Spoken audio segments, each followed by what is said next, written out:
of at Duke University. At Duke University. Adapt your life. Adapt your life. End your carb confusion. End your carb confusion. And end your carb confusion cookbook. Yes, great. And friend of Casey's. So, this is our second in-person Durham support group meeting after a hiatus. And Dr. Eric Westman, for those of you who don't know, has been doing these, giving of his time for, it's got to be over 10 years. I don't know if you remember when you first started doing it. I can't remember. It's been that long. I know that I've been attending them since August of 2014. And it's just because... And that wasn't at the Tier House. It wasn't at the Tier House. It was at Spartacus Restaurant. So we started even before that. Yeah. So this is just, you know, the protocol is simple. What is the protocol, Dr. Westman? Page 4. Page 4. Keep your carbs 20 grams or fewer a day. Total, not net. If it's not on page 4, don't eat it. Don't eat if you're not hungry. And stop when you're satiated. I'm adding one. And be patient. You know, lack of patience, I would say, trips more people up than carbs do. I mean, the carbs, if you eat the carbs, but lack of patience can lead you to eat the carbs. So, anyway. So I missed, who's here for the first time? Raise your hand, please. Ooh. Great. Back in the old days, we would ask people to come up and say hi while you're here. You're welcome to at any time. Anyone want to come up, say hi while you're here? So while you get used to that, did you get that extra bottle of wine for the people over here who need to? Okay, I'm thinking that's a joke. Yes, that's a joke. Okay, see, we really need to come up with a flag system or American Sign Language for this is a joke. Yeah, we used to have a little sign that Casey would put up. Applause. Sarcasm here. Laughter. That, I had the sarcasm sign. Yeah. Was that a joke? That's a joke. But there is no agenda here. No one's under any pressure to share or not share, but you are welcome to share as much or as little as you wish. And there will also be, if Kyle is able to manage it, comments and questions from online. And you know, tonight, I think if I did the StreamYard correct, we have the Roxborough, the Person County support group online. There's a big group, the Durham support group. Well, it's called the Low Carb Support Group by Dr. Eric Westman. Has, I think, over 20,000 people now, right? Kyle being one of the admins for the low carb. So it's kind of unwieldy, but the Person County, while it's only like 20 minutes north of here, it's far enough so they created their own Person County low carb support group. And so if anyone's looking in, for a while we would have people drive down and tell their stories, and Tammy Gentry is one of the leaders of that low carb support group in Person County. So welcome to those in Roxborough. Why, can you explain why you first started a support group? The protocol is simple. Lay off the carbs, so why do you need a support group? Well, so let's say you come see a doctor who talks about food. Strange, right? And so I talk about food. You come to see a doctor, talk about food, and yet I don't really cook a lot. So people start asking questions like, well, where do you find thus and such? Where do you get the latest wraps? Where do you shop and where do you get this? Or how do you prepare this? It became pretty obvious that there's a million ways to do a low carb diet, even though you stay to the, actually I haven't calculated the actual statistical permutation, but anyway. There are a lot of ways to do a keto diet, and so to have people share amongst themselves was essential. So I can help you learn how to do it, the basics of how carbs make the glucose go up, and then insulin goes up as a response, and that's the fattening hormone. But then if you ask me, you know, what can I get at Costco? And well, I haven't been there in a while. Or someone doesn't go to eat there or buy food there, and so y'all help each other on these Facebook groups and social media groups, And that's actually an interesting phenomenon that people who do well want to help other people. Mm. So that's one reason why there needed to be, I thought it would be nice to have a support group. And then there were people who couldn't afford to come back, even though I'm in the insurance system, they couldn't afford to come back to the clinic. I thought, well, come once a month and ask questions here in town where it costs nothing to get in here. There is a dinner here if you want to pay a little extra. The hotel puts that on, but it's free. And so those were kind of the reason it was supporting people in the non-medical aspects of following a low-carb diet. And of course, this is, look who's in the house, Dr. Fung. Yes, Yay! Dr. Andy Fung. Dr. Andy Fung. Welcome. You know, and there's, in my experience, for myself, the food is pretty straightforward. So, and I'm not a great cook, but I know how to cook. Yes, you know, so learn how to cook this and that, and how do you cook this without sugar or breading or potatoes or something. There's that aspect.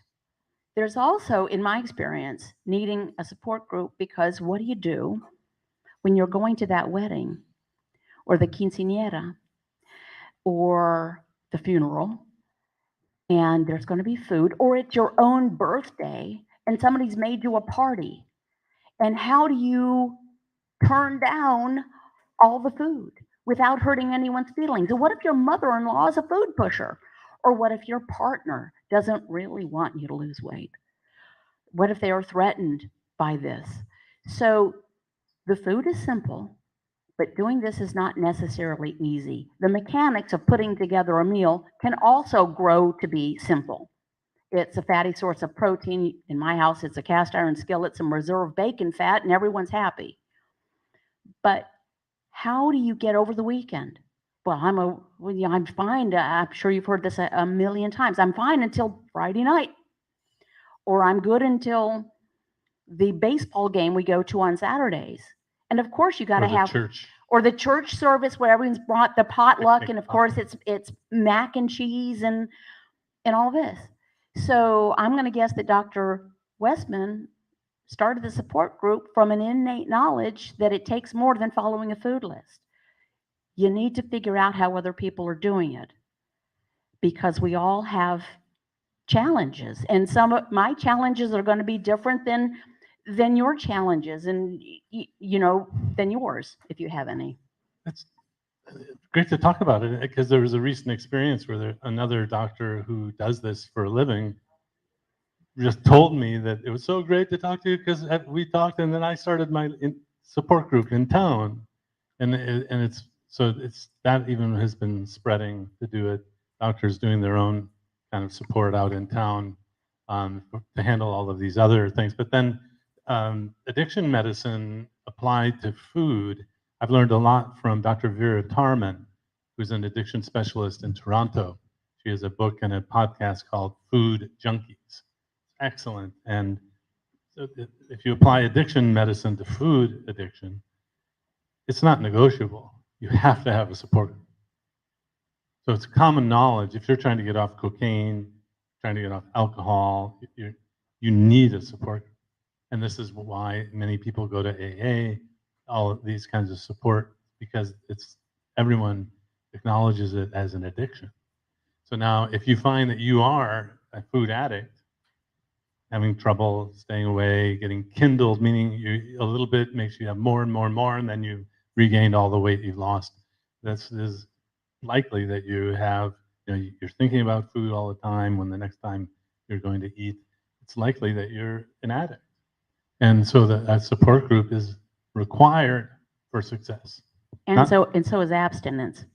Not just, so abstinence and support to keep you abstinent. So if, first of all, does anybody want to come down and share a story or have a question? And it can be anything. And I'd certainly like to hear Dr. Fung's update on how he's doing. Yes, how he is doing. When he's ready. when he's ready. Oh, he looks like he's ready. He's standing up. Down. Come on down, baby. For those of you who don't know, Dr. Fung believes in this protocol. He's lived it himself.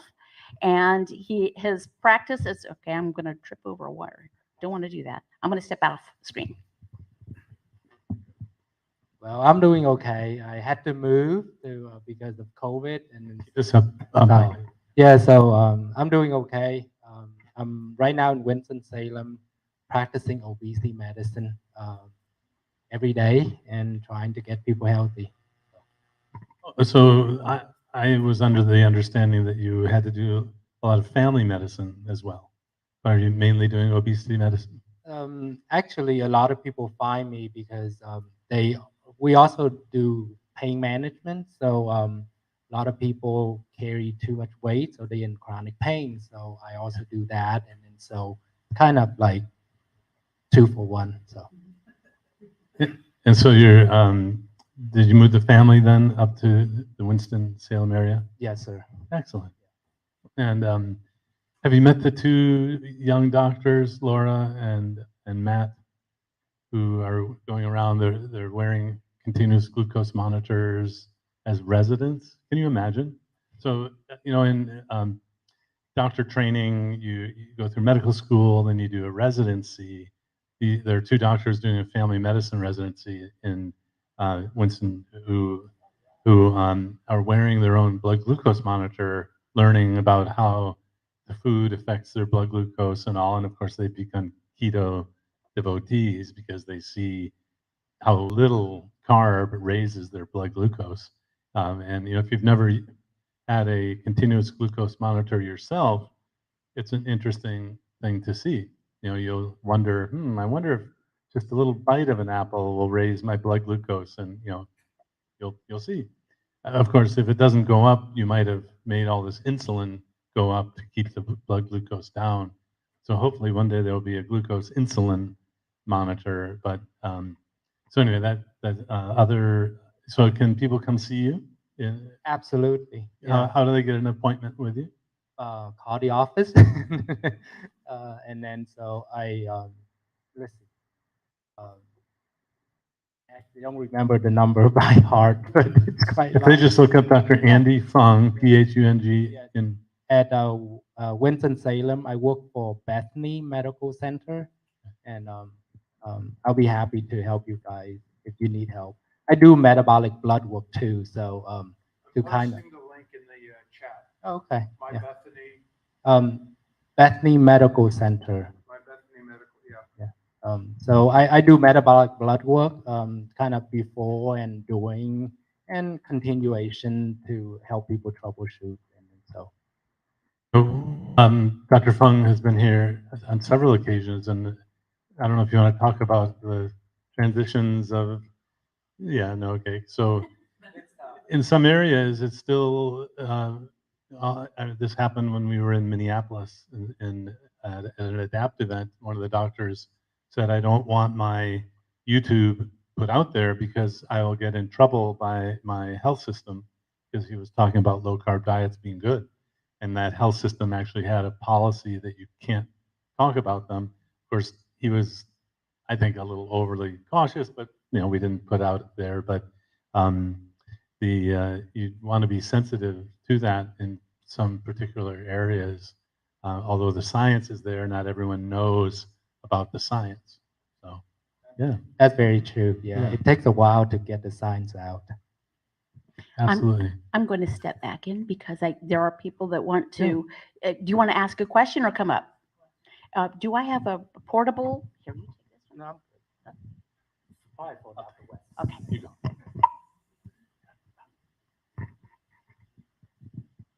I know when I'm in ketosis or not. I can feel it, and it's uncomfortable for me. I don't like it. I don't. And That's an easy answer. okay. Then don't do it. Well, I've lost half of the weight that I'm supposed to lose, and I'm quite aware that I'm sugar addicted. I mean, I am. It's just a fact of my life, and Yeah. so.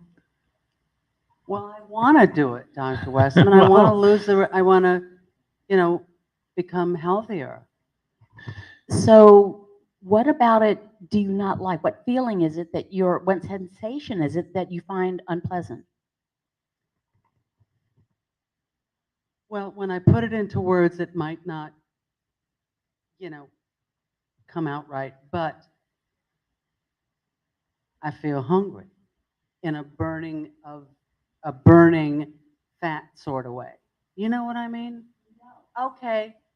Well, that's how I feel.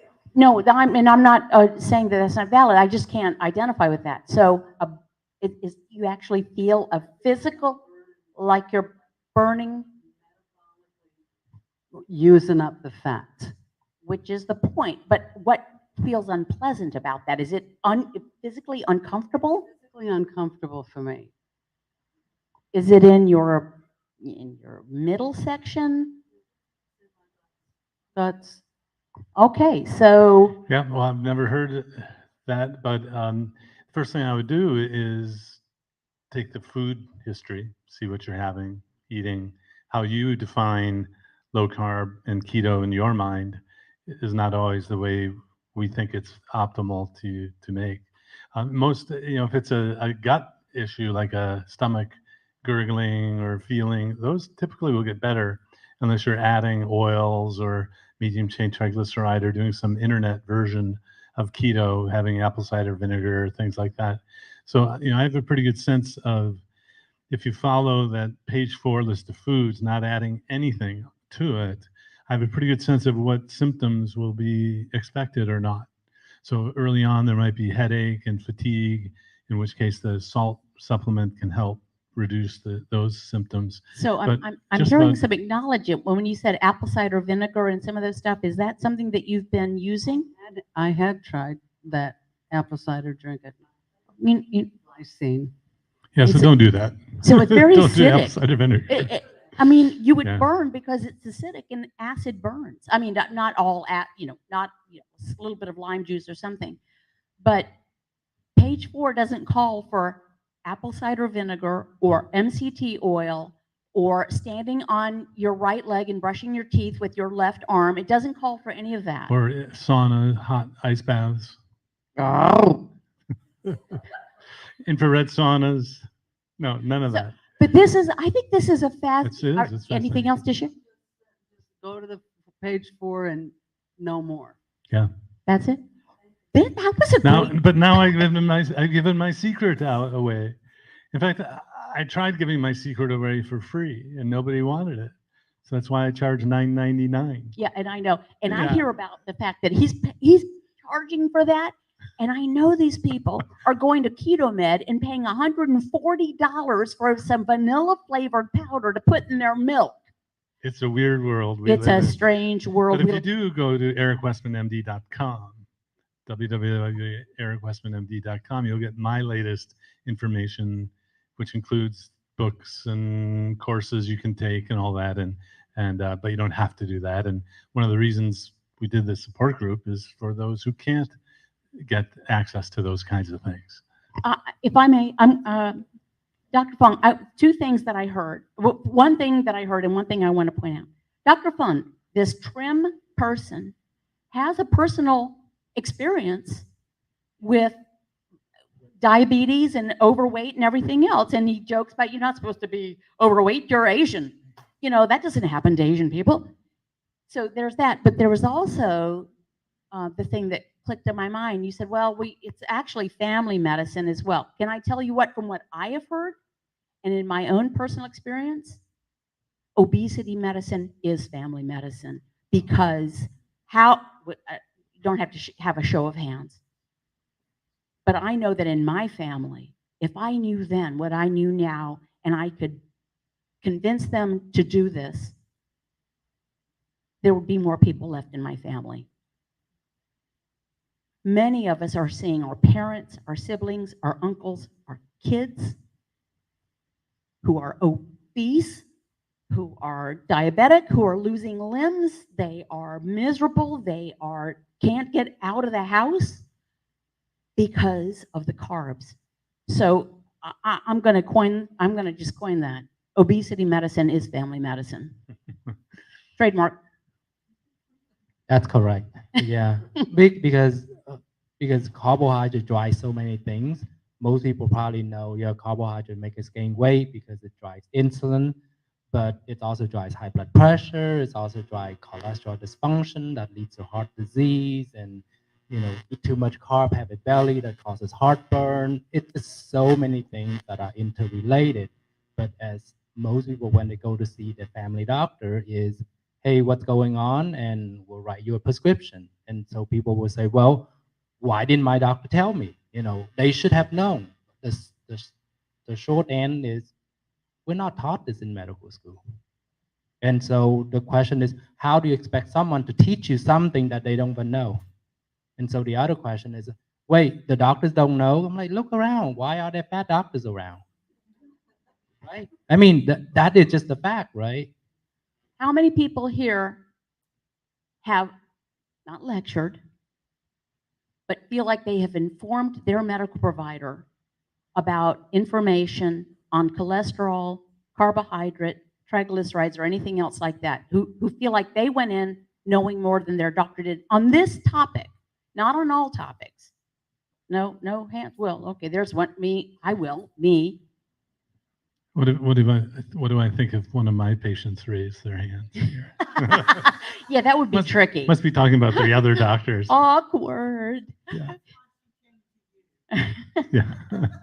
Well, so anyone want to come up first time or follow up, folks?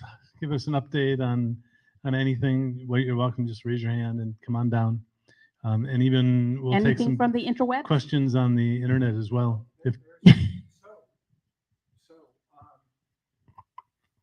Thanks, Andy. Thanks, Dr. Fung. I'll step out from behind the green curtain just momentarily, if you don't mind, Doc. Okay. So we will take questions. I'm not sure if I could be. Hello, virtual world and everybody. I'm Kyle Screenek, former patient. I lost 80 pounds, and I've gone from a 46 to a 36 waist. And all thanks to, it was diet. 80% of that was diet, not exercise. Though I do enjoy exercise, but I could do it, as Dr. Fung was saying, since I'm not carrying as much around as I used to. It's not as stressful on my joints. So I used to not. This used to hurt like crazy, and now I'm back to being able to do squats. You probably didn't need to see that, but I've just proved that I could. No, do it one. looked good. It looked really good. And that's on the internet now, so we have proof. But for the virtual attendees, and then Casey, come back in because I'm going to then go behind the green curtain again. Just do a hashtag questions. It helps me see your question better. We have one or two, and what I'll do is I'll put it at the bottom of the screen while you take it. Fantastic. Thanks, Kyle.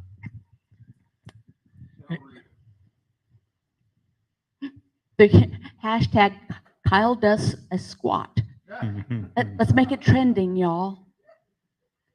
And by the way, I was never your patient. I am not No. patient. I mean, both use. I'm an impatient person, but I was never your patient. And then so many people have done this without me being their doctor. The only time I worry is if someone's on diabetes Yes. or high blood pressure medicines that might become too strong. Otherwise, this is healthy eating for anyone. For anyone. But you did see my video. I if did. I didn't So, recall. I didn't. I usually say, okay, so those of you who don't know my story, I was morbidly obese for 30, I was overweight, obese, morbidly obese, because it didn't happen overnight, for 30 years, from my mid-20s to my mid-50s. And I tried all the stuff. You can go to my blog. You can see me, yes, in a bathing suit and cycling shorts, trying to move more, eat less, and the summer of the triathlons. What was I thinking? And I was really big. But I tried. It made sense. Move more, eat less. It's all about a math equation, right? No, it's not about a math equation. So, Lord have mercy. So I tried all those things. Finally, I threw in the towel. I gave up. I tried. We've all tried. We've all tried it. Many of us have been lectured about our weight since we're 10 or 12 years old. Some of us have been taken to doctors since we're 10 or 12 years old. What a message to implant in a child. You are so fat, there's something wrong with you. And of course, kids are supposed to be pudgy for a minute. particularly girls, because then it makes all the other curvy parts when they go through puberty. I gave up. My next sibling that was going to be type 2 diabetic called me and said, "You're not going to believe it. I'm a type 2 diabetic." I just couldn't believe it, that it surprised him. So I thought I can take a lot of stuff. I've been diagnosed and treated for cancer 3 times in my life, from the time I was a young woman until, and I could say, okay, I'm going to have to explain to my kids how, my family, my loved ones, how I might die of cancer, but I cannot bear the idea of explaining to them why I might lose my feet or a kidney or my eyesight to type 2 diabetes. Because I knew, even in my rudimentary knowledge of it, that this was caused by what I was doing to myself. So I Googled how to not, and I didn't want to take insulin.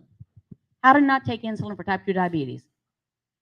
Up comes the white coat video of Dr. Eric Westman of Duke University. And as I've often said, I don't know whether it was his boyish good looks or his calm delivery, but that message landed. It was both. Yeah, I've done a study on that now. So and what it was, I don't know, I have crystallized this in my brain. It's apocryphal, but what I heard was, if it's not on page 4, don't eat it. Don't eat if you're not hungry. Keep your carbs 20 grams or fewer. And if it's like if you're in England and you drive on one side of the road and everybody else drives on the other side of the road, and then he says, that's a joke.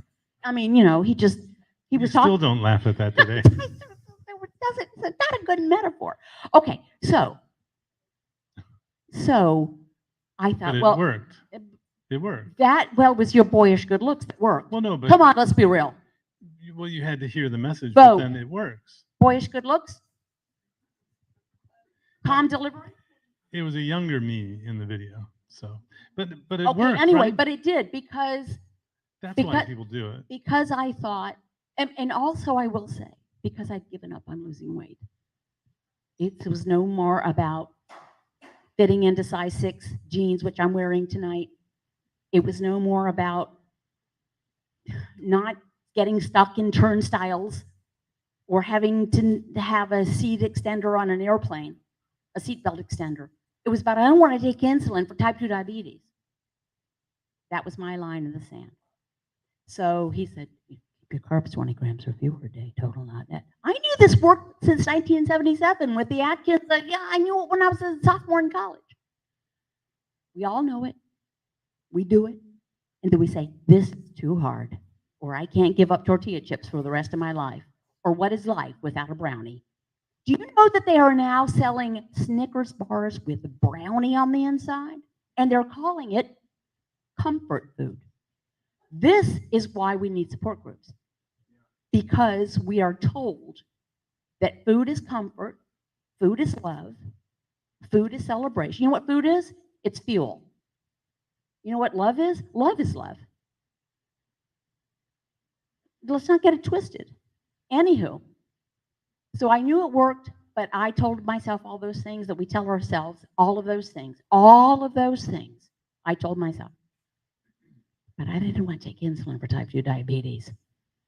And so the next time I put food in my mouth, I laid off the carbs. And that was it. That was all she wrote. And I didn't play. And I didn't do cheat days, and there was no internet keto. Thank goodness. I was lucky.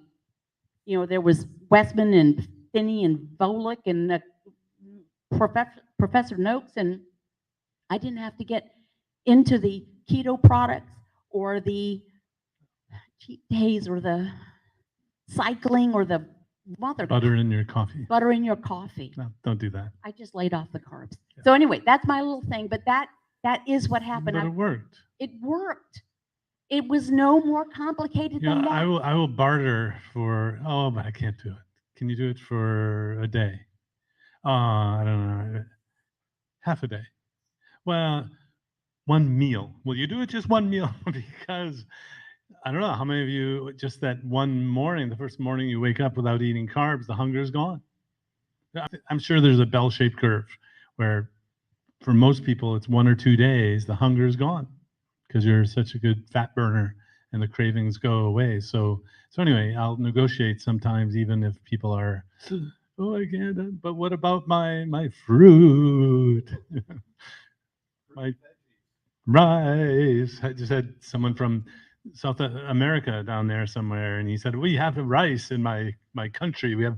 And I said, well, we have donuts here. I can't give up donuts. I'm an American. He laughed because he saw the irony The irony in is- it. Of course, you can give up things like that, but then he didn't really know about cauli rice, made from fresh cauliflower that Master Chef Scott Parker made. I in our feel a plug cookbook. coming on. I feel a plug. Yeah, When And- is this? Where is this recipe? you can actually buy the End Your Carb Confusion cookbook. So here's what I do. You come to the office, I have you take a picture of that recipe because it's so good. I want to. In fact, if I have extra books lying around, I hand them out. Can't tell anyone that, but yeah. I mean, so you got to use fresh cauliflower. If you use the frozen stuff and it's too runny, this isn't runny. Of course, you put it in butter and all that. But so that was my. I would say that that non-starchy vegetables are limited to 1 cup a day. And then you limit maximum. your so your And so vegetables one it's cup. not that much cauliflower. Just saying. It's perfectly Just sized saying. 1 cup of cauliflower. What? Just saying. So half a platter of cauli rice is a lot of Oh, cauliflower. that's too much. It's too Yeah. much. That's too much. So the non-starchy vegetables are limited. Full-fat dairy is limited. Well, but I thought you could have as much cheese as you wanted. Really?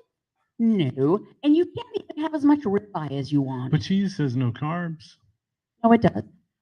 but you do limit it. But you do limit it, and it's Yeah. high. Calorically high. Plus, it's really easy to overeat. Cheese messes Anybody a lot of overeat us. cheese? Yeah, yeah, right.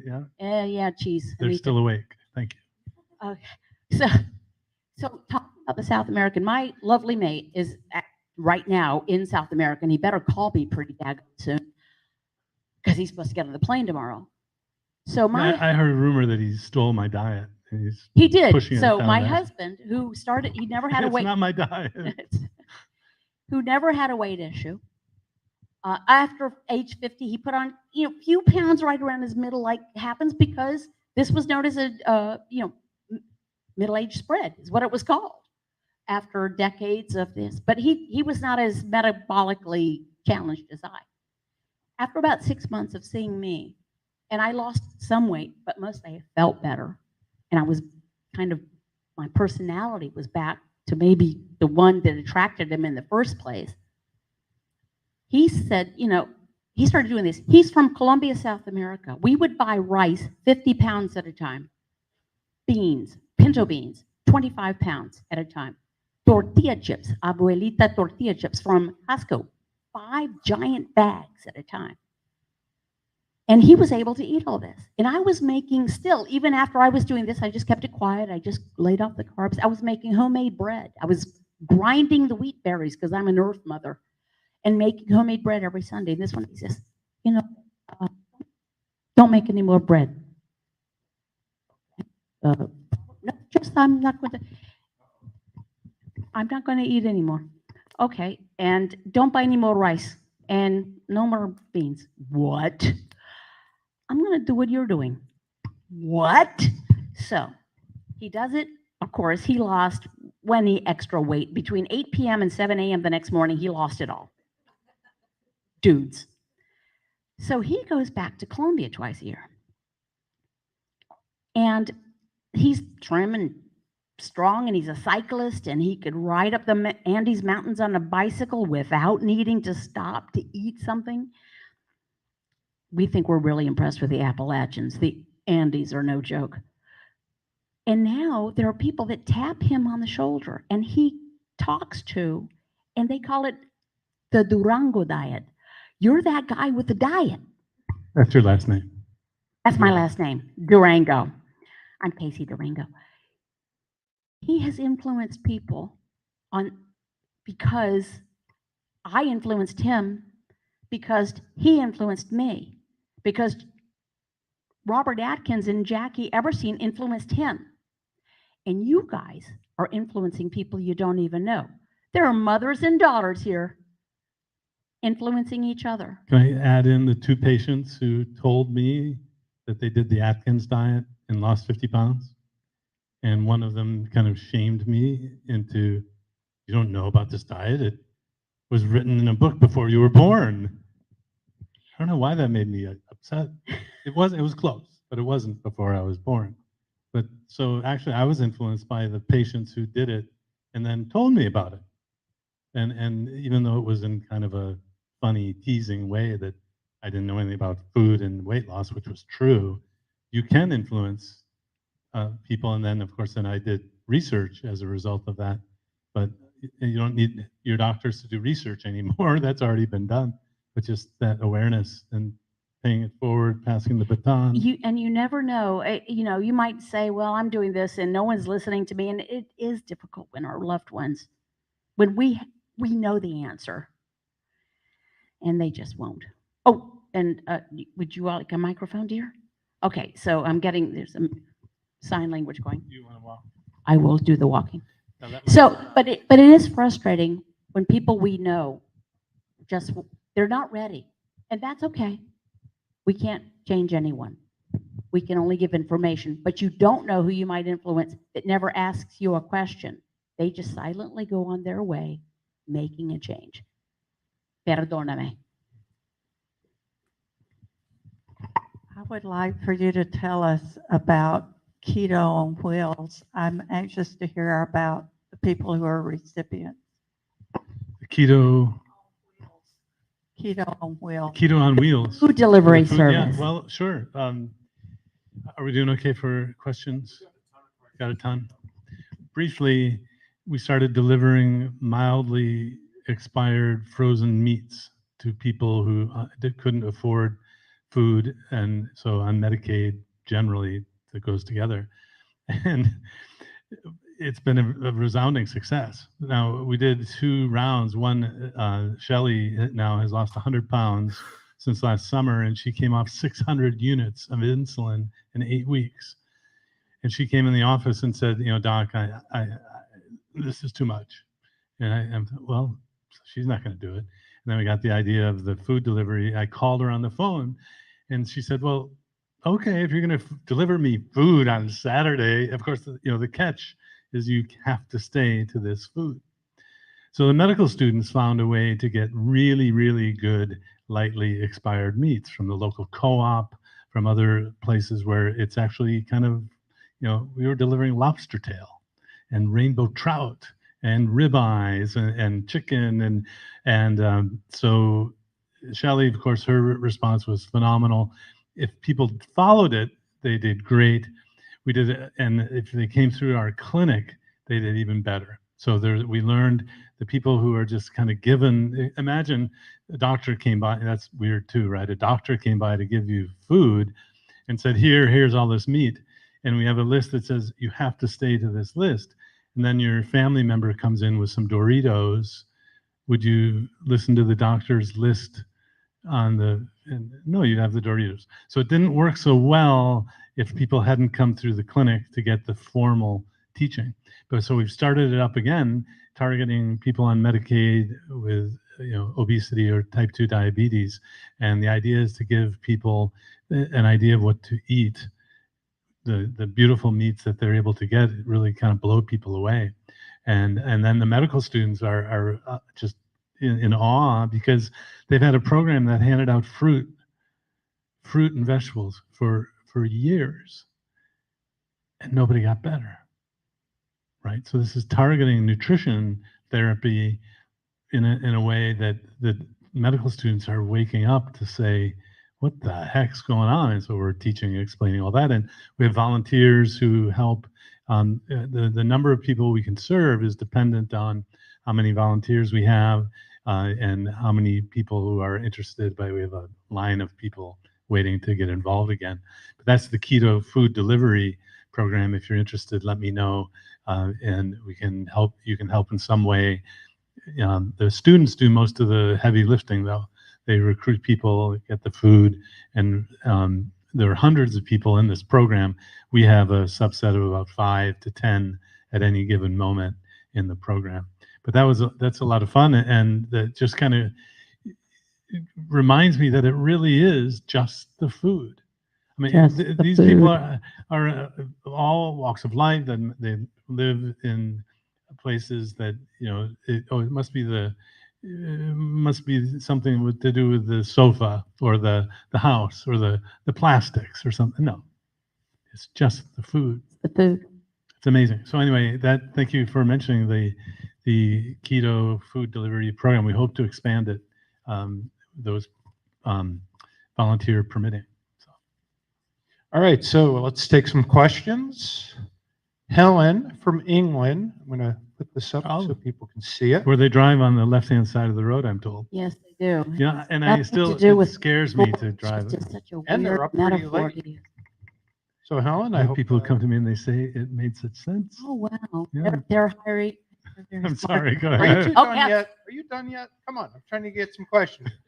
All right. From Helen. I had a hospital appointment today. News was good. However, I am so exhausted from it all, I ended up having coffee and cake after. I'd love not to have this reaction. Any advice? Why Well, were you exhausted from a doctor's visit? Of course, this is not a way to. Yeah. But the first step is, what are you eating? Are you following page 4? Are you keeping carbs low, eating great foods? I was on a radio show once, and the first thing I said, well, tell me what you're eating. And the guy on the radio we were talking to said, well, in the morning I get up and I have my fruit and my cereal. The radio announcer looking at me, off camera, she goes through that's not keto, so the first thing you want to know is what you're eating. And if you are doing a low carb keto kind of diet with real food and protein being the most important thing, it's and you're not on a medicine that can make you feel weak, like high blood pressure medicine, common offender, and so many people are on it. I'm amazed in an internal medicine obesity clinic, so many people are on blood pressure medicine. It could be the medicine that's becoming too strong and making you feel no energy. Yeah, so I'm just trying to cover all my bases. Yeah, she went home and had coffee and cake. Well, but I'm losing power. She went home and had coffee and cake. There's no medical explanation there for could that. be. That's Okay. okay. So you're getting the transactional. If you're following. We are vamping for time.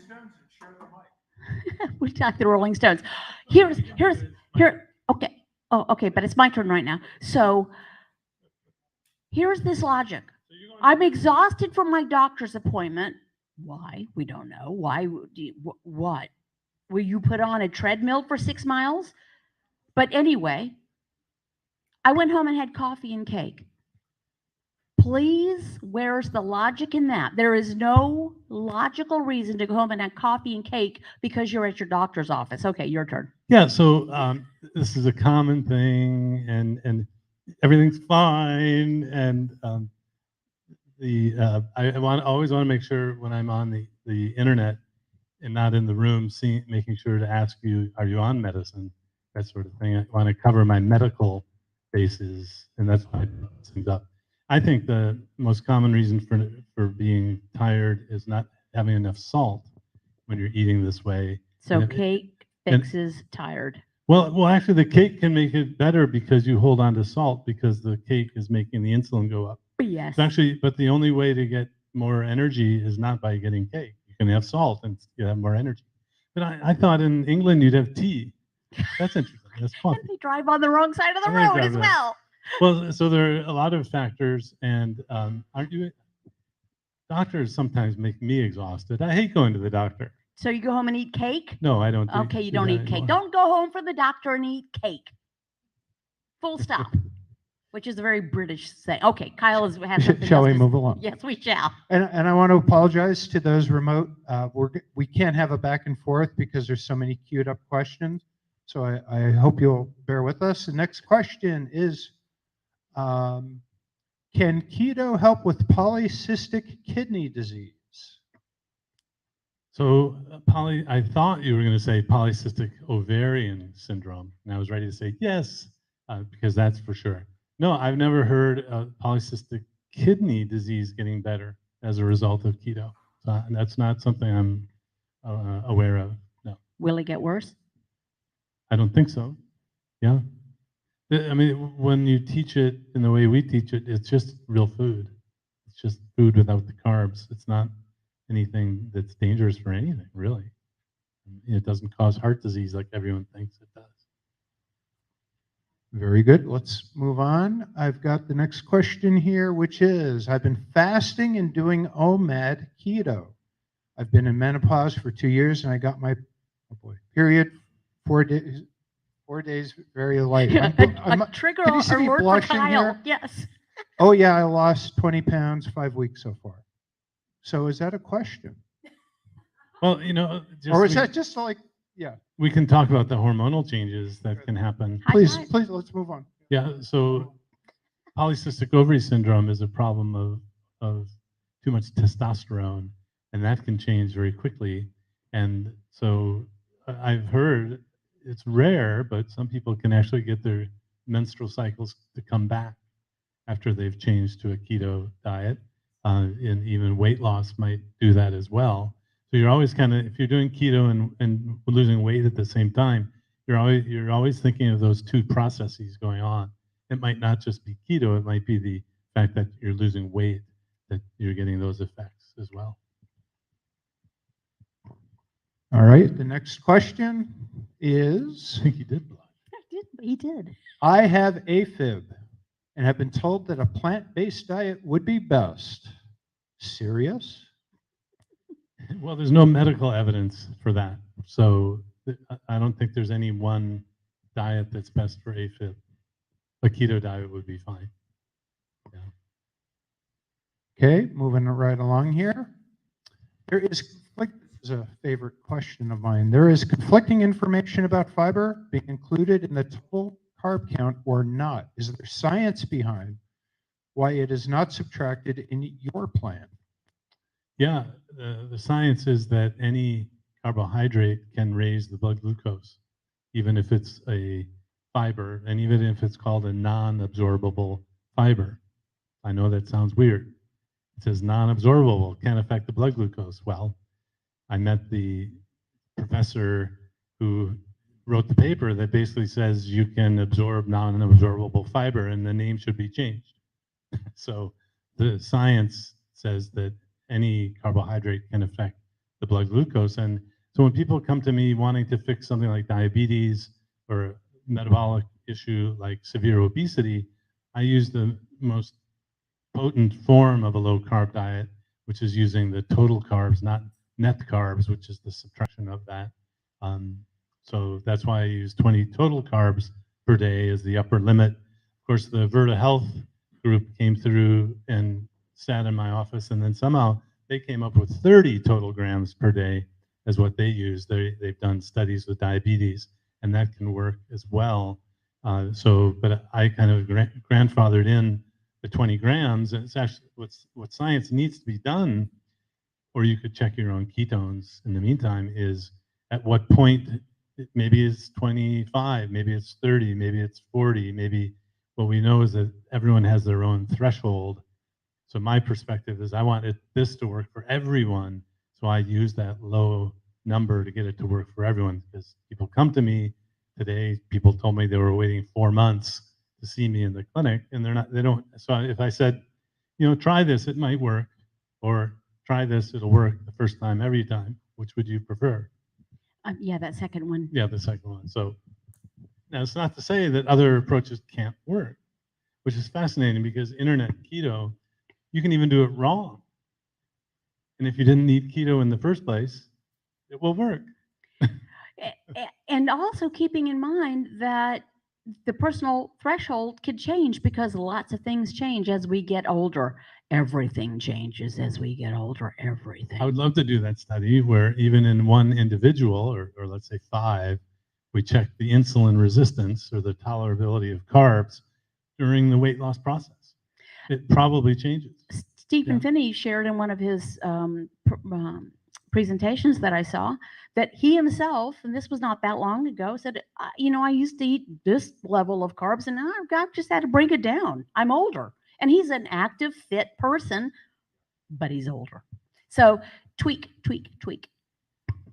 All righty. Another favorite question of mine. It's common. Will artificial sweeteners raise A1C? I don't think so. Zoe Harcum just reviewed a review of research on artificial sweeteners and the impact of. Zoe Harcum breaks down research papers that are highly touted. They're not, they're like, from the Lancet or the Harvard, whatever, and the British BMJ. And she says, well, here's what it said. And then here's what actually the numbers reveal. So the one that I read was artificial sweeteners. There's really not a great correlation of it being better or worse or detrimental in any way. I will say personally, my husband and I use Splenda in our coffee. And if I sweeten something, it'll be with Splenda, which is sucralose. Bouncer, can we get her off the stage, please? I know. People with the torches are so going to come. if I didn't have artificial sweeteners for people who are the real tough sugar addicts, I couldn't get them to stay away from sweet things. That is true. So Because especially at the beginning. some people, just the sensation of sweet will make them want more sweet. So this is where we have to listen to our own bodies. We are individual people. And what works for me is going to be different than someone else's experience on the tweaking. Pretty much 20 grams total, not net, not page 4, don't eat if you're not hungry. That kind of works as far as burning fat. But then getting through the day can be a little bit different. So there is one, so be careful when you're reading research. The context of the study is so important. That person might have been referring to a study on artificial sweeteners in those who eat carbohydrates. So if you are eating carbohydrates and you drink Diet Coke and diet sodas and all that, actually you have more sugar. But if you're not allowed carbohydrates, so in the context of a zero or very low carbohydrate diet, you don't have that same effect until proven that way. But so I've seen that kind of study be misinterpreted as it's really apples and oranges. Because none of us ever went through McDonald's and got the double Big Mac Happy Meal or a meal with double French fries and a Diet Coke. Because we've all done that. I've done that. That was, I'll get all the stuff, but I'll have a Diet Coke. So Well, is it the reduces. aspartame that was the problem, or was it the French fries? All right. So next question from Melinda. What about drinking ketones? Exogenous ketones. And I got to use exogenous. Yeah, so And you didn't blush. you make your own ketones on a keto diet from your body fat. That's important to establish that, so that you don't have to drink ketones to get ketosis. Just by not eating the carbs, you can develop the metabolic state called ketosis, or maximal fat burning. So I've been using this way before people could drink ketones. So ketones, at first they were really bad. Like you would try them and you go, oh, this is terrible. Well, they're now almost palatable. You can sell them and make a lot of money in sort of an MLM thing. And if any of you are selling them, more power to you. But there's no science saying that they help you lose more weight or help you feel better over time. Or, so, and I met with one of the bigwigs of one of these ketone companies, and he basically said, well, there's a perceived benefit. And I'm like, well, and that people buy it, right? I mean, you buy, that napkin because there's a perceived benefit, and that's what business people do, right? So, but it's explained that I need some science behind it in order to be a doctor to recommend it. And even if it was that powerful, like you're saying, it sounds like it's a drug, and maybe it should be regulated by FDA. And he was like, oh, see ya. So I've never been asked to be involved with the Keto OS or Prove It, the company, because I'm holding out. If it's really as good as you say it is, it's a drug and it should be regulated. And they don't want regulation at this moment because companies like to make money rather than, unless you're a drug company and it's by law, you need to have it regulated to be able to market. That's why drug companies do all of the studies they do. There were a couple studies just to, recently giving those kinds of ketone drinks, it really didn't help. I mean, one idea was it would jumpstart you, maybe get you through that. Kind of makes sense. It gets you through that initial keto adaptation, the keto flu kind of thing, and it really didn't. I mean, you could argue it wasn't a big enough study and all that, but I'm still waiting. And I guess I've come. I'll do the study. I'll do the study if you come to me and I'll randomize you to either starting a keto diet or keto diet with ketone drinks. If the company donates the ketone drinks, I'll set up the study and I'll do it because I was kind of waiting for the company to do the study, and they're not going to do the study because it may only show that it doesn't work.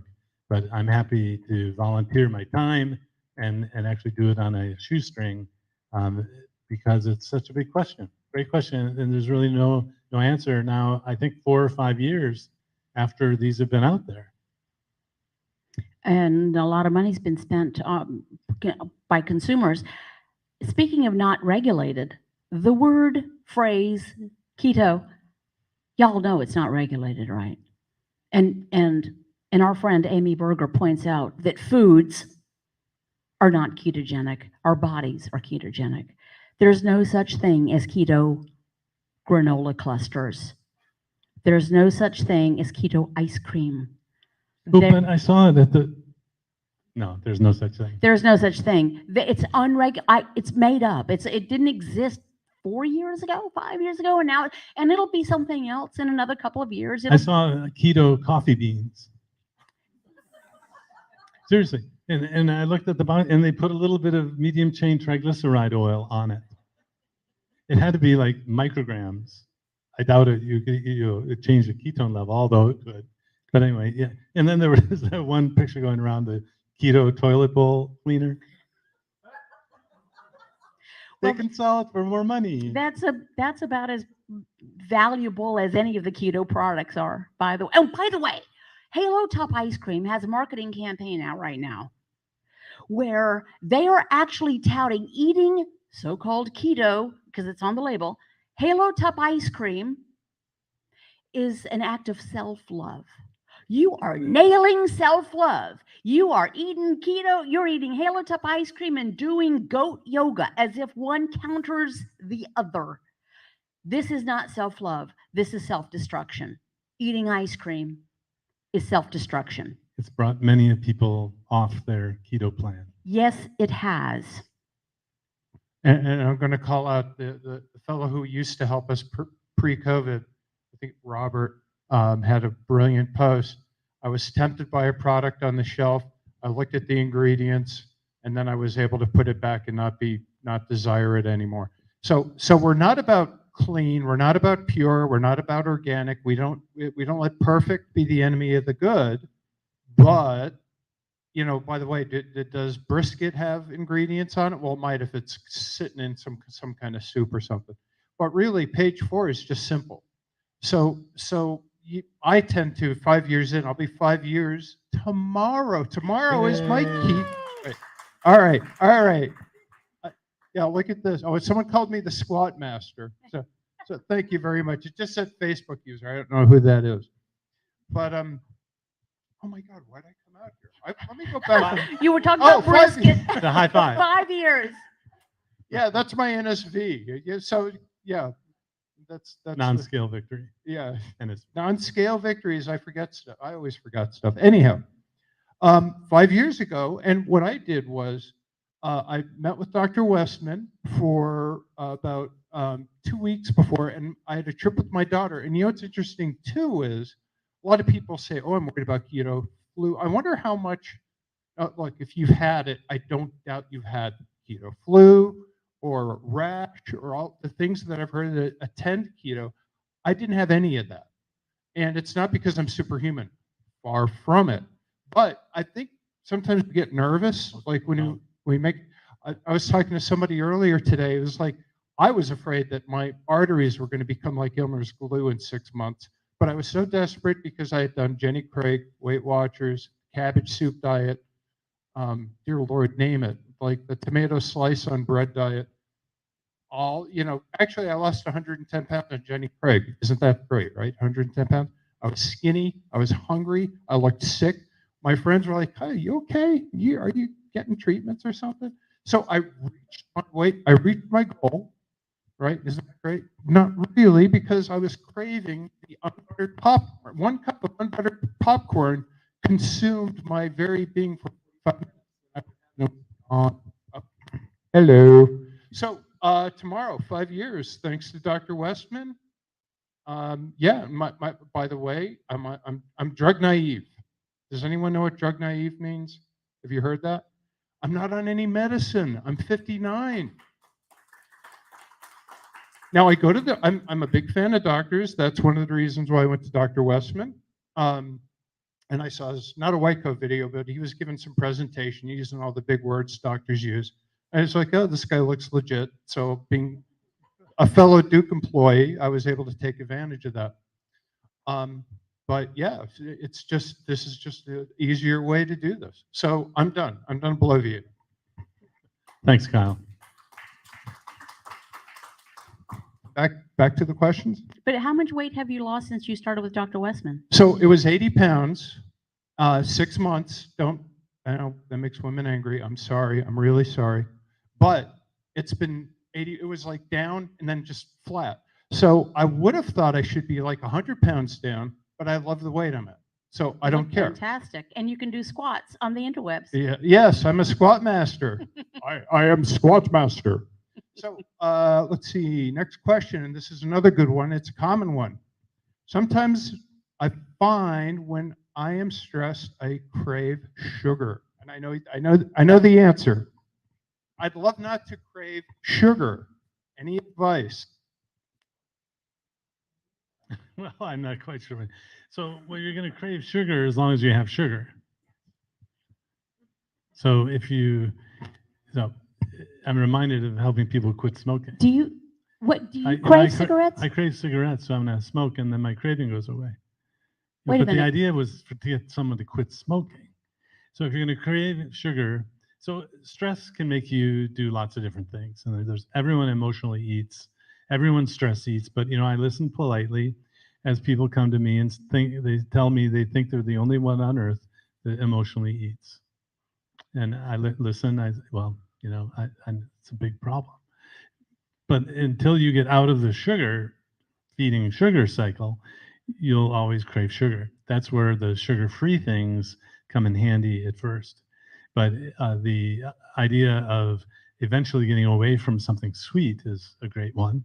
I don't know of any health benefit that comes from Splenda or aspartame, right? There's no studies that says you live longer by having those things, but the idea is to not have the sugar.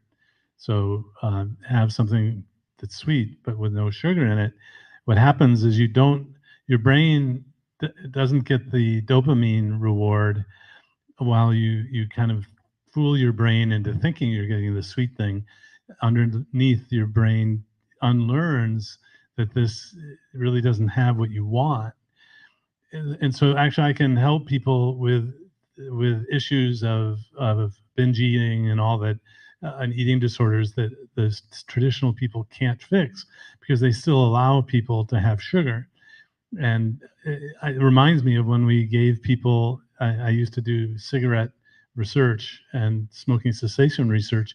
We would give people cigarettes that didn't have nicotine in them, and people would smoke them. And the first day, people would say, well, it's not like my usual cigarette. It's different.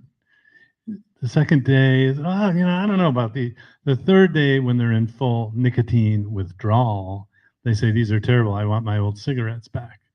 But it wasn't possible for that person to initially tell the difference. So until you're in full sugar withdrawal, you can actually fool your brain, if you will, by using a non-sugar sweetener. And that's kind of the science behind why using these other things are so helpful to get someone eventually off sugar. And then you kind of just unlearn it on your own. I mean, how many people have been doing this for a while find they don't have as much sweet stuff as before, right? At least a handful. And So that urge to have something sweet and sugar fades away when you stop having the sugar. You can have sweet things, but you're not getting that same dopamine reward, which is from the glucose in the middle of the brain, same place where nicotine works.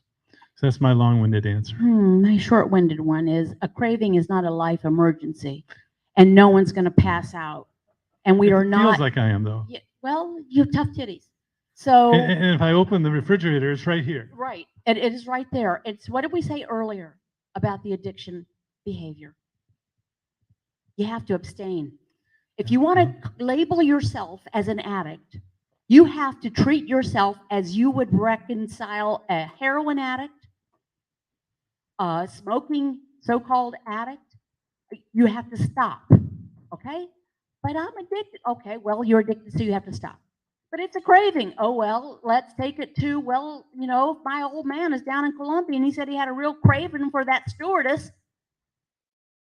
That would not be okay. Having a craving is not sufficient reason. And if you do stop,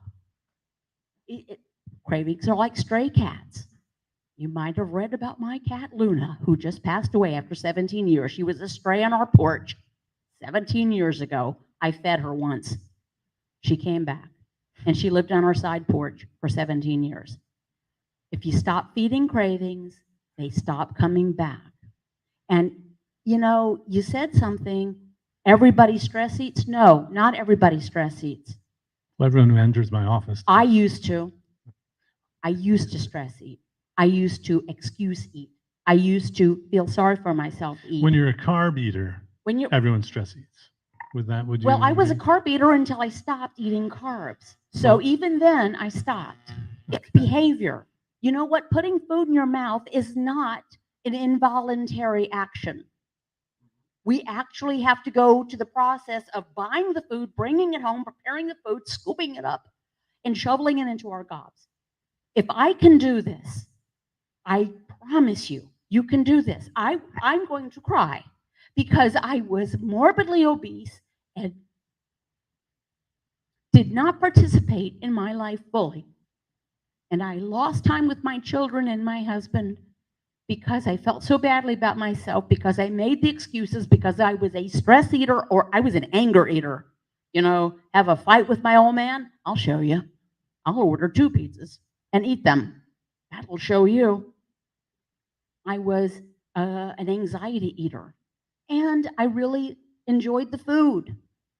But at some point, we have to stop eating it. So sugar, oh well, la-di-da. Sweet tastes good. We have to stop eating it if we cannot control it. If you have to buy 50 scratch-off lottery tickets instead of one once a week, you have to stop buying scratch-off lottery tickets. Okay? You can't spend your rent money because you're addicted to scratch-off lottery tickets. Use another example and just substitute sweets or foods or carbs or chips or potatoes or beer. I'm sorry. I'm great. emotional with it because it is. If you watch one episode of My 600-Pound Life, you will hear the exact same excuses being used by the Sad. 600-pound people that I used. They Yeah. just had a much worse result than I did. It's the same things. Food is my friend.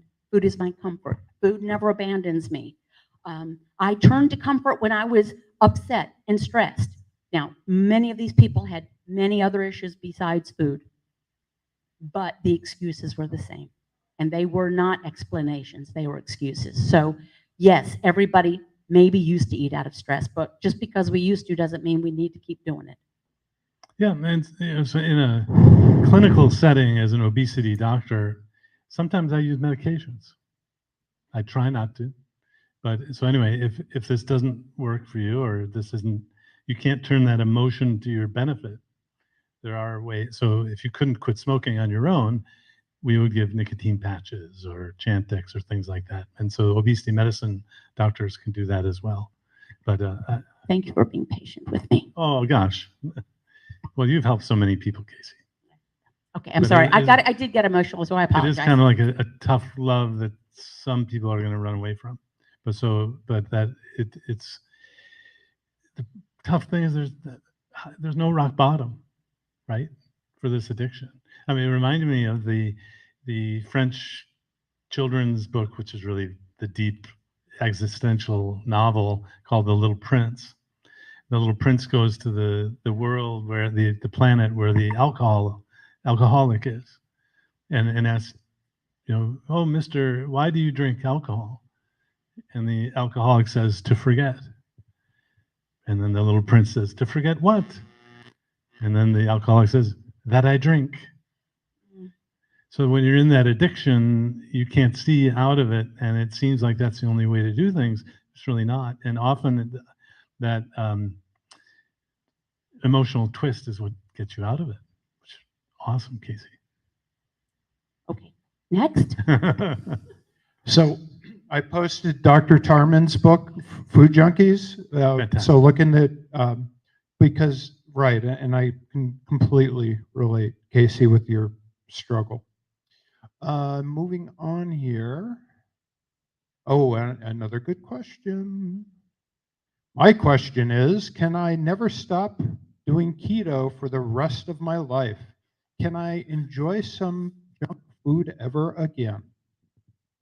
Okay, so first of all, You first.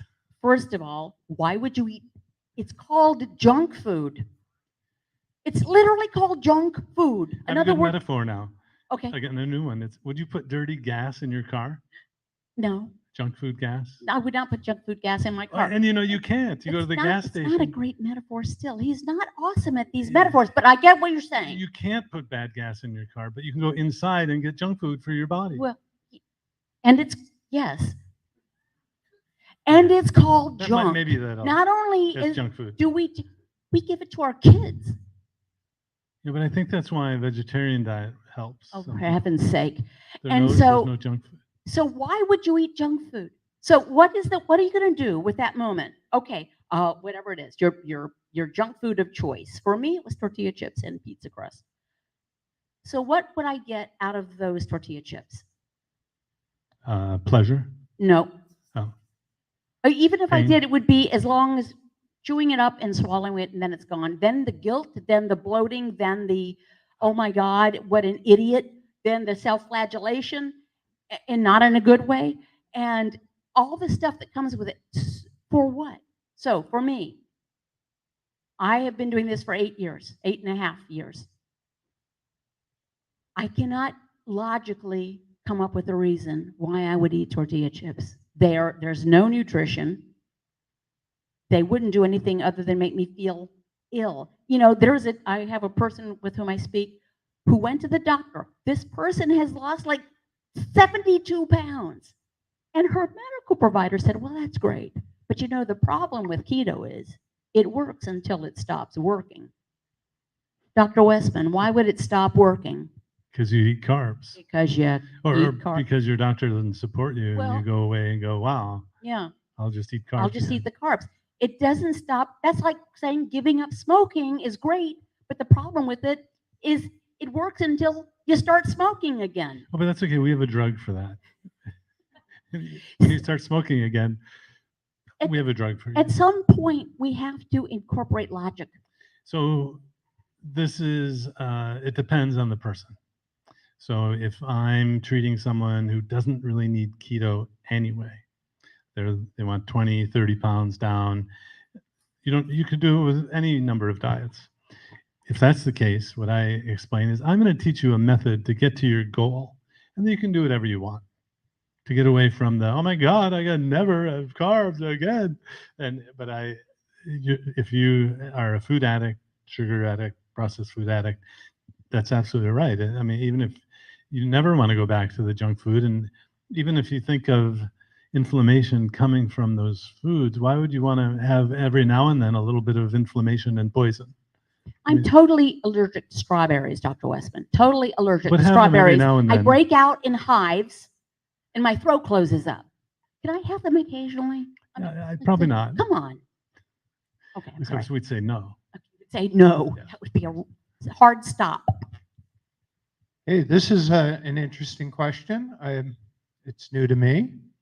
Will a chest cold infection, mucus, increase glucose levels? For the past few days, I've been sick and my glucose levels are high. Absolutely. Infection infection can raise the blood glucose levels. In fact, I think it's probably a good thing because your white blood cells need glucose to fight the infection. It's a funny thing, you go to the hospital, doctors treat you to keep the blood glucose down even if you have an infection. No, no, no, no, no. Only if it's extremely high. But so don't worry about small elevations in blood glucose when you're ill because it's helping your body fight the infection. It might be similar to thinking about the fever. Fever actually helps you fight the infection, but if you feel bad, we treat the fever, and fortunately you can fight the infection even though you're getting the fever down with something that takes the fever down. But yeah, if you're starting to measure your blood glucose, this is an Amy Berger-ism, you need to be trained in how to look at the blood glucose if you're going to be looking at your blood glucose, so that there's going to be ups and downs, and it's not always going to be rock steady like this. So don't freak out about small variations in the blood glucose. And speaking of Amy Berger, I'll just give her a shout out here from one of our participants. Thank you. Amy Berger is a legend. Yes, I Yes, agree. she the is. legend of Amy Berger. The legend of Amy Berger. It's like a country song. You know, Amy and I are going to Amsterdam this weekend, talking at a meeting called the Ancestral Health Symposium. One of her friends actually is putting on the meeting, and I'll be there with Gary Taubes, who's flying from Berkeley. If you know any of Gary's works, Good Calories, Bad Calories, Why We Get Fat, the case against sugar, and the case for keto. He's working on a diabetes history book now as well. And then Prof. Noakes from Cape Town will be Zooming in. He won't be attending, but so that should be fun. And yeah, getting out traveling a little more is fascinating. All right, here's another good question. They've all been good so far. What is the plan for people who have attained their optimal weight and health with Dr. Westman's plan? I might say I'm one of those, but what say you? How have you maintained? You know what? The format doesn't change. Keep your carbs 20 grams or fewer a day, total, not net. And actually, you don't even need page 4 because if you're keeping your carbs 20 grams or fewer a day, you're pretty much not eating off of page 4. Don't eat. This is where it gets tricky. Don't eat if you're not hungry, and stop when you're satiated. So for instance, my husband, like I said earlier, he dropped down to his ideal, everybody's perfect weight. He's been at that weight for about 8 years, not quite 8 years. He hasn't changed what he eats. He just doesn't eat if he's not hungry. And he stops eating when he's satiated. So that literally regulates the weight. Some days he eats more, some days I eat more than other days. So if we listen to our bodies, you know, it's not like if I had no body fat to lose and I was a high energy person, I might incorporate a little bit more dietary fat, but I am not that person and I do have body fat. So I've got plenty of calories on board to burn. Even my trim husband has plenty of calories on board to burn. So maintaining is just simply, that's the beauty of the protocol. It doesn't really change. Now we change. Our nutritional requirements change. Our caloric requirements change. Stage of life, body composition, everything else. But don't eat if you're not hungry and stop when you're satiated. So I'm going to say it depends on your underlying metabolism. If you needed 20 grams or less to lose 100 pounds, you might not ever want to reintroduce carbs again to any great degree. If you, like me, learned about the diet because 2 of my patients did it and I only had 20 pounds to lose, and while I'm a sugar addict, I can have peanut M&Ms once a month, the little thing. Well, if it's this one, I'll have the whole thing. And then I just don't eat any more of it because I didn't have to go through, it's not the same metabolism. So it depends where you're starting, what your metabolism is, if you're on medicines that promote weight gain and to make it so you don't feel that satiety. Those are all confounding factors. But some people are afraid that they get into it and then we'll lock them in a keto prison and they can never get out. And I just want to say, no, that's not the case. And it's not like you become part of the keto vegan cult, that therefore you have to only eat a certain, no, we're just learning about our response to carbohydrates in the foods. And whether you, well, what's new over the last 20 years is that it's okay to not ever eat carbs again. That really wasn't worked out 20 years ago when we started doing research on this. The training was do 2 weeks of the super low and then add back carbs. But when I met Dr. Atkins and Dr. Eades, these other doctors, they kept people at 20 grams or less for decades if they needed it. So the clinical care has always known, doctors have always known that some people need to stay super low on the carbs, but others can actually eat more carbs. And don't worry about being locked in a keto prison. We don't do that anymore unless you come here and pay several $1,000s a week. Oh no, we don't do that anymore either because Duke closed its program. There is though a place in Durham where you can come. Really, I think it's $3,000 a week. It's called Structure House, and they'll put you on the premises. You stay in the apartment in the back. It's super nice, and they don't feed you much. And they say there's a gym and here's the pool, and so Structure House. So if you say someone's gonna have to lock me up to do that, well, for $3,000 a week, they're happy to lock you up We here at the should Structure do House. that, and we could provide dinner and a show every night. I know it'd be great we fun. should do it. Well, I thought we were doing it on the cruise. Yeah, we Yeah, talked but, about that earlier about okay. the cruise. It would be fun to do a residential. I got into this partly because I worked at the Duke Diet and Fitness Center part-time. I was never a director or anything, but it really got me excited to see all the medical things that got better. It wasn't just, people came to Durham because they had, serious medical issues. And that's one of the things that got me excited. And, now it's difficult to do that kind of business, I'm afraid, but maybe post-COVID.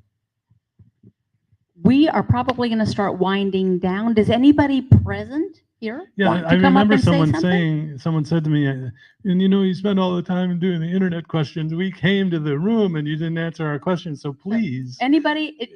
Not that you have to. That's cool. First Durham's corporate meeting I came to at Spartacus, I sat behind a column at a two-top table and just said I'm not going to say anything. When that lasted 4 minutes, that I've not shut up since then. Nobody. I'll come to you.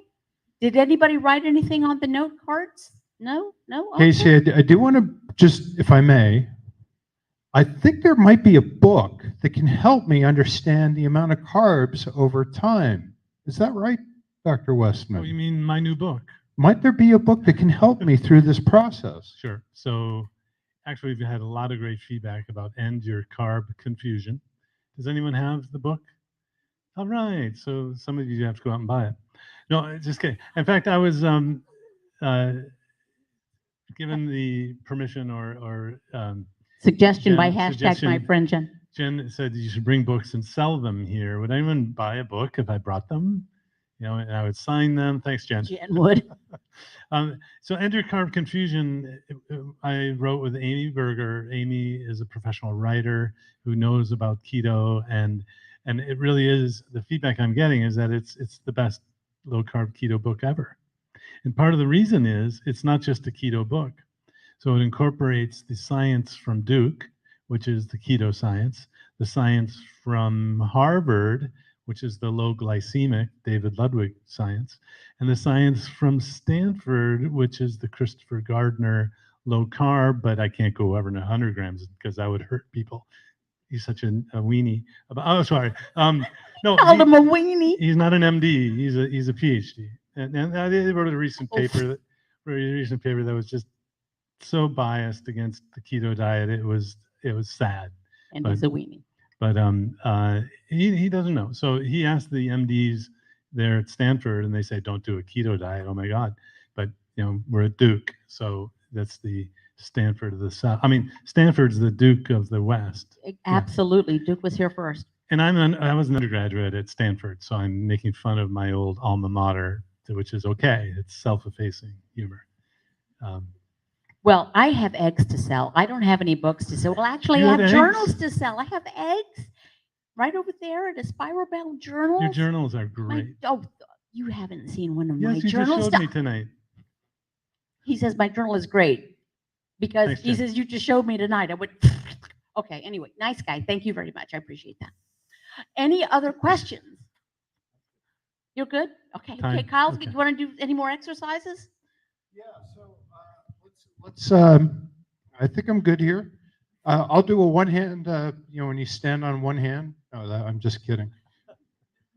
Casey's got amazing eggs. So you. Actually, I've been through Hello. menopause, so I have very few eggs left. Well, But let's. the ones I had were choice. In July, she'll come with a truckload, an 18-wheeler full of eggs. And they're amazing. I don't know what you do. Like, do you sing to the chickens or something? How do you make them happy? I feed them a lot of meat. Yeah, they're keto chickens. They are. That's the NSV, are the delicious eggs. That's awesome. All right, well, we're going to wrap it up. So we're here the first Tuesday of the month, 6:30 Eastern time to 8-ish. And please bring your questions, your skeptical friends and neighbors and loved ones. That's actually been an interesting way to spread the information, is, tell them you're going to church or something. You bring them here, and Bait and switch. And if you're usually there's someone who's kind of roped in. been brought along. And if you're in Greensboro on Monday, I have the Go Keto with Casey meetup at Wine Styles, the greatest diet ever. We meet at a wine shop. Dr. Fung, if you have Monday evenings free, come bring your business cards and remember the telephone number to give to people.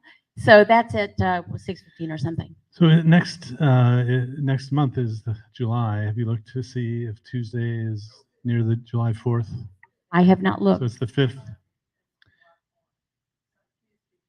Okay, So we'll we're be good. here July 5th. We will be here. And thank you so much for joining Thank in you, on the Kyle. internet, in person. Thank you, guys. Bye-bye.